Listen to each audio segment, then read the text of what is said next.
Hi everyone, I hope you're doing good on a Sunday afternoon. What is it? The 21st of January. It's already going like 3 weeks have gone by out of January of 2024 already. Time flies. Oh my gosh, what are we on?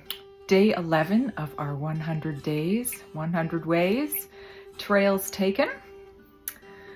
So today I just got a little boost to do this video because I went out in the hallway to just grab a drink and, make sure I didn't look horrifying before I came on the camera.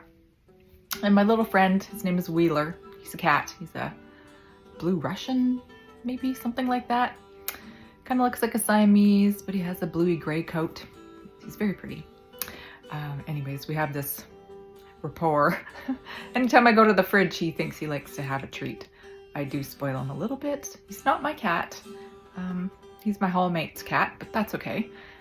I cat sit them sometimes, so, I have vested interest.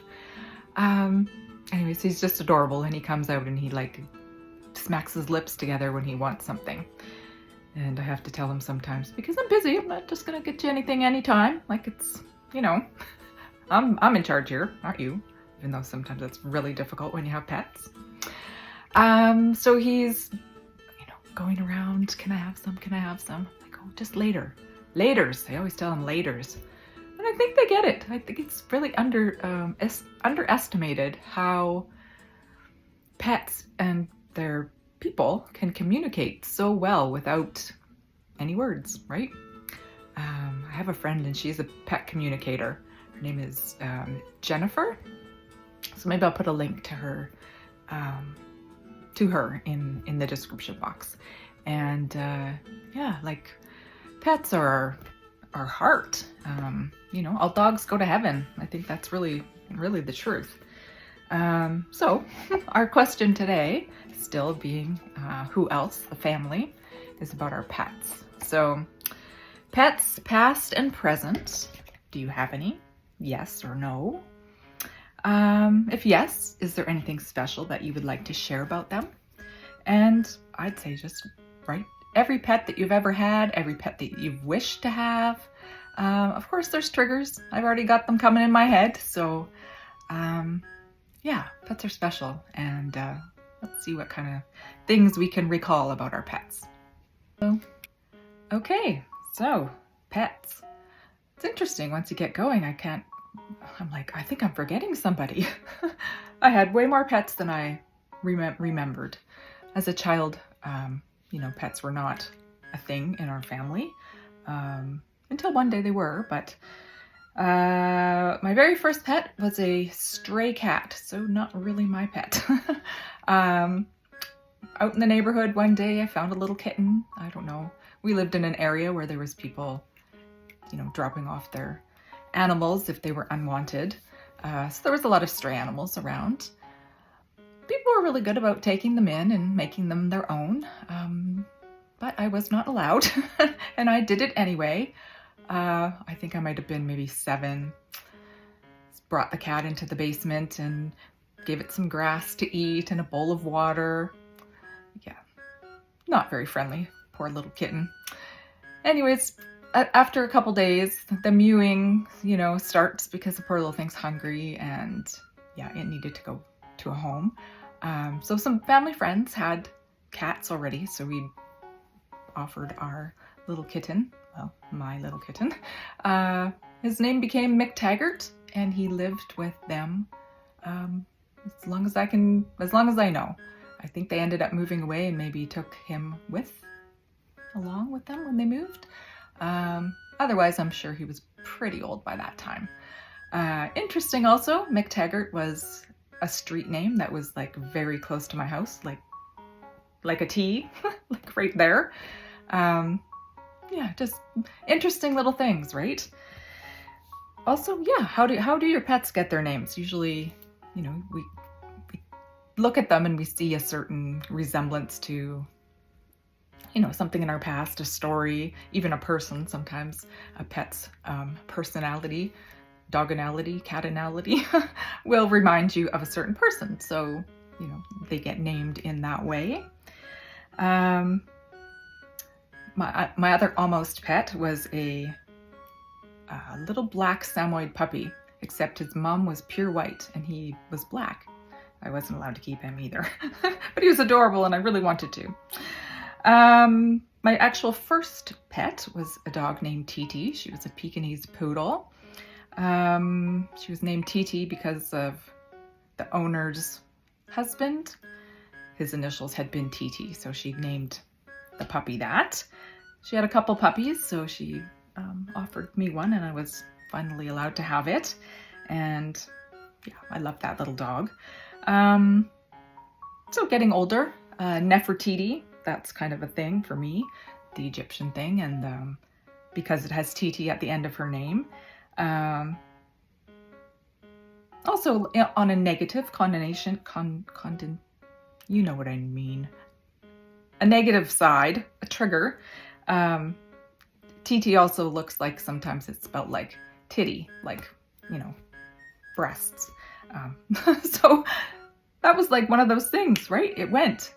Not now, but before, when I first was thinking about this, going through this stuff. And it was like, did that have anything to do with it? Because I'd always had a little bit of angst in this area growing up. So, you know, every little thing that we, you know, it's a small trigger and it just sets off a mood inside of your body. And that creates chemistry, which creates havoc, generally, right?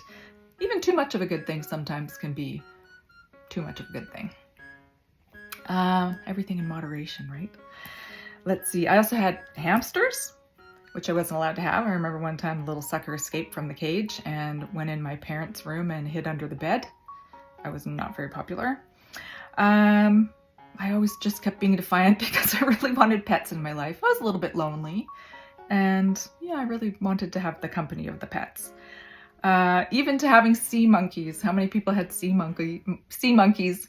We ordered them out of the back of the comic book. They actually are like freeze-dried brine shrimp that regenerate after you add water. So yeah, very strange, but it was fun and interesting. Let's see. I had a cat, which I also was not allowed to have after my puppy. Well, she grew into be a dog, but after she left our family, we moved and she had to be rehomed. Again, I brought in a pet that's welcome to me, but not maybe to others in my home. And her name was Royale. I don't know if anybody remembers those toilet paper commercials with the white kittens, the little Himalayan kittens. Yes, she looked just like that. She was beautiful and she was sweet. And one time, somehow my window got open a little bit and she snuck away. And she came home carrying 5 little redhead babies. So she got with the neighbor cat, the little red Tom down the street, which is funny in a different story, which I will talk about one day. Anyways, all the kittens had to go up for adoption, and just because of the whole, it was just too much. I was being defiant and, you know, there's other people in the house and you have to be considerate, and I was being selfish and that kind of thing. So I was able to help Royale birth these kittens, and the last one, the runt, she was not breathing and still in her little sack. And being a good mom, even, you know, for pets, I had read up and I knew what to do. So opened the little sack and gave her some mouth to mouth and rubbed her chest and got her to start going. Yeah, so that was kind of my first. I'd had one of my hamsters had babies, totally different. You know, I didn't even get to witness that, but this being a part of it, being very intimate with that, made me, I think, also a much better mother, because I was not afraid so much when it came time to have my own children. Being a part of that miracle and assisting in that miracle, yeah, just amazing, amazing. anyways, the little one, she ended up being completely deaf. She was pure white, not one hair was another color. And her eyes were pure blue, piercing blue. And she was stone deaf. And it was amazing to see how she interacted with her siblings and things. And how she interacted with me because, she couldn't hear me, obviously. Yeah, it was a very interesting adventure. They all ended up going to good homes, so. Let me see, other pets in my life, some other dogs when I had children. Their names will reflect kind of what was going on. So, Pippin, basketball fans at the time. Indy, IndyCar racing at the time. Maya, going to Mexico quite a lot. And Rocky. Rocky got his own name kind of from, Sylvester Stallone a little bit. I'd picked him up at a shelter and he was 8 weeks old and he'd already been returned, if not once, twice. I don't know why. He was just the sweetest. He was a German Shepherd. Maybe he was scary, but he was only this big. He was this tiny little puppy. When I went to pick him up though, he followed the officer, and I'm not sure what you call the people that do the SPCA, like the pound, where they, if somebody doesn't take them, they end their lives. So I always, go ahead and get a pet from a shelter like that because there's a lot of them. Anyways, little Rocky, he strutted along like a police dog, like behind this man who was taking him up to the counter so I could, adopt him. And the little puppy had nothing to do with me. He was so interested in just being, being at his heel and just doing the things. Maybe he was supposed to be a police dog to begin with. I don't know. But he was adorable and he was very stoic for a little puppy that had been, passed around and things. And I brought him home, and as I'm driving and he's in the back seat and in his crate, and I could see him in the mirror, and he's sitting there just stoic, like he was tough and he could take anything, whatever I was going to bring for him in his life, no problem. I'm a pretty nice person. I'm sure he could feel that, but yeah, he just had this way about him, and he was just wonderful. And him and Maya went together, and they were like a year apart, and my kids grew up with them. And when I went through the breakup of my marriage, they were instrumental in keeping me sane. And then again, when I went through breast cancer, they were both always right there for me. And, if I needed to cry, they were very loving and kind and sweet, and they would come over to me. I did have an incident one time with Maya. It had been a few years prior, and I was laying out in the backyard and just catching some sun, and she was running around chasing a butterfly. And I was laying on my stomach and I had my head down, and I saw her run by. That's how I knew she was chasing a butterfly. And I couldn't hear her anymore, so I just lifted my head up to see where she might have been, and she was right there. Her full chest hit me square in the forehead and bent my head back, and she went right over top of me. And this dog was in between 75 and 80 pounds in her life. So she was no small potato. Yeah, that was a very scary moment. And she knew she'd hurt me, and she came right to my side, and she laid right beside me. And she didn't move until I did. So they know, and it's amazing. And we are very lucky to share our lives with them. And it's no wonder we become so attached to them. Because they're, little gifts. They're angels. And yeah, all of them, I'm sure, go to some amazing place. Hopefully they've learned some good lessons and they come back to be really great people in their next life. So currently my pet situation is, I live here on this horse ranch. So there are, I guess it's not a ranch, sorry. It's a, it's kind of like a retreat for them, It's old age retirement place for them to just live out their last days and be happy and still interact with other horses and people. And yeah, it's a really great place. Black Acres, it's called. I'll put a link to that in the description also. Yeah, so I think there's currently around 20 horses, maybe 18, somewhere in there. We have yard horses. Well, there's only one that's allowed to come to the yard right now. That's Bumblebee. The other ones sort of sometimes decide they want to wander off.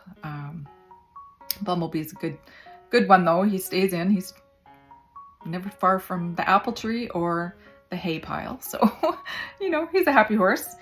Yeah, then we have the 2 cats across the hall. One who I just saw, Wheeler, and his sibling, Winston, who's a bit of a jerk, but we like him anyways. He's a good mouser. And then there's 3 dogs.